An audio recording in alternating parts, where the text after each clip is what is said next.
Amefanya ziara katika miundombinu ya usafirishaji jijini Dar es Salaam, na ni nia ya serikali kuhakikisha kwamba usafiri wa Dar es Salaam unakuwa bora, unakuwa wa haraka, lakini unakuwa wa raha kwa wananchi wa Dar es Salaam.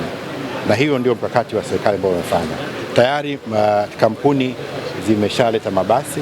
Moffat wameleta mabasi 200 yako hapa, lakini mabasi vile UDAT 100 tayari yapo nchini, na mabasi mengine ya kampuni nyingine Transda yako njiani kuja hapa jijini Dar es Salaam. Lakini vile vile tumewekeza katika mifumo ya tehama, kwamba mwananchi atakuwa anaweza kufika na kadi yake katika geti la kuingia katika kituo, au wakati wa kutoka anabandika kadi yake, na hivyo tayari anakuwa ameshalipia nauli ya kuingia katika basi. Uendeshaji wa usafiri katika miji mikubwa kama hii inawekewa utaratibu,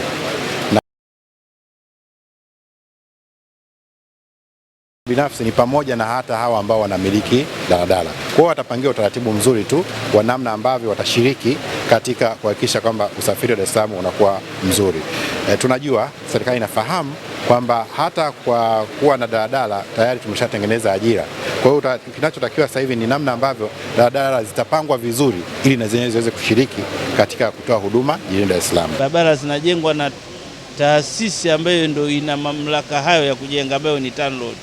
Wakishakamilisha wao ndio wanatukabidhi sisi, na sisi tunafunga miundombinu ile ya uchukuaji wa nauli na kwenda. Lakini kikubwa sana ambacho niseme soft pedaling kwanza kwa Gongo la Mboto ni phase ya pili ambayo ni depo. Depo kwa kweli ndio roho ya hii. Bila depo kwa kweli mabasi yatachukua muda mfupi, yatachakaa huduma, maana hatakiwi yatoke nje ya mfumo kwenda kutia labda gesi ama fuel, kusafishwa, kuwa inspected and so on.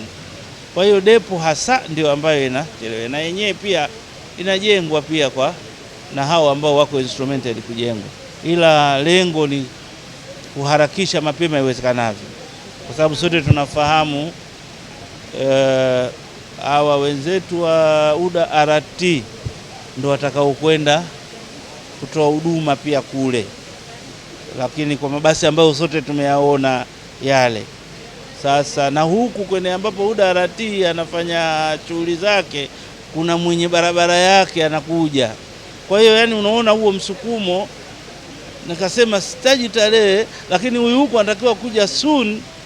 Sasa ili aweze kufanya kazi yake, na maana huyu aliyekuwa inabidi amove, anakwenda wapi?